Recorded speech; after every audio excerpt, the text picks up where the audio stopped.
Hey everyone, welcome to another installment of Harry Potter Theory. In today's video, we're going to be discussing notorious mass murderer Fenrir Greyback, as well as the events of the Deathly Hallows. More specifically, we're going to be discussing what happened to Greyback after the war. Was he punished? Let free? Let's dive into it. The most important thing that you need to know about Fenrir Greyback is that he was a lycanthrope, one who suffers from lycanthropy. The term lycanthrope refers to those who are able to transform into a werewolf, whether willingly or by a curse. With that said, the life of a werewolf is said to be cursed in and of itself, with a considerable amount of societal stigma directed at the werewolf population. When Fenrir himself was at one stage infected with lycanthropy, he made it his mission to infect as many people as possible so that others could feel his plight. As he grew older, he was able to rally his fellow werewolves and start a movement. Revolution with the goal of bringing werewolves to power. However, with that said, in the Second Wizarding War, Fenrir and the werewolves ended up allying with Voldemort and the Death Eaters. In the Second Wizarding War, Voldemort saw an opportunity with Fenrir, a way to capitalize on his notoriety and incite fear in the wizarding population. However, despite being a valuable weapon in Voldemort's arsenal, Fenrir was never granted Death Eater status, and likely would have been disposed of by Voldemort later on in the event that the Death Eaters won the war.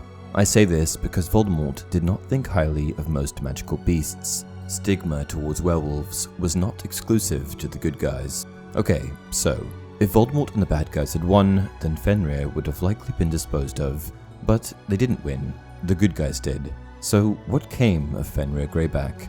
What happened to him after the Battle of Hogwarts? The first thing to point out is that Fenrir's fate could be interpreted differently from book to film. In the film, we last see Fenrir in the Deathly Hallows Part 2, when he's blasted by Hermione's stunning spell and sent flying off into the ravine below, presumably to his death.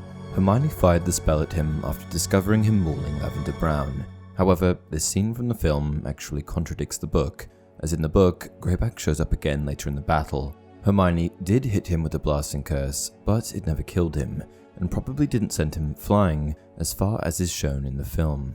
"No!" shrieked Hermione, and with a deafening blast from her wand, Fenrir Greyback was thrown backwards from the feebly stirring body of Lavender Brown. He hit the marble banisters and struggled to return to his feet. Then, with a bright white flash and a crack, a crystal ball fell on top of his head and he crumpled to the ground and did not move. Though it sounds as if this was the end of Greyback, Chapter 36 reveals that this is in fact not the case, as ultimately, Ron and Neville were responsible for taking down the notorious werewolf. Harry saw Ron and Neville bringing down Fenrir Greyback, Aberforth stunning Rookwood, Arthur and Percy flooring Thickness, and Lucius and Narcissa Malfoy running through the crowd, not even attempting to fight, screaming for their son. And this is the last we hear of him. What does brought down really mean?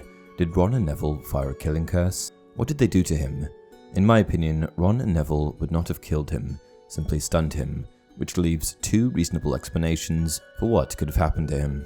The first possibility is that Greyback was simply picked up off the ground, still stunned, after the battle, put to trial and sent to Azkaban, and it would be in Azkaban that Greyback would spend the remainder of his years. Okay, so that could very well be a possibility, but somehow it just doesn't seem right to me.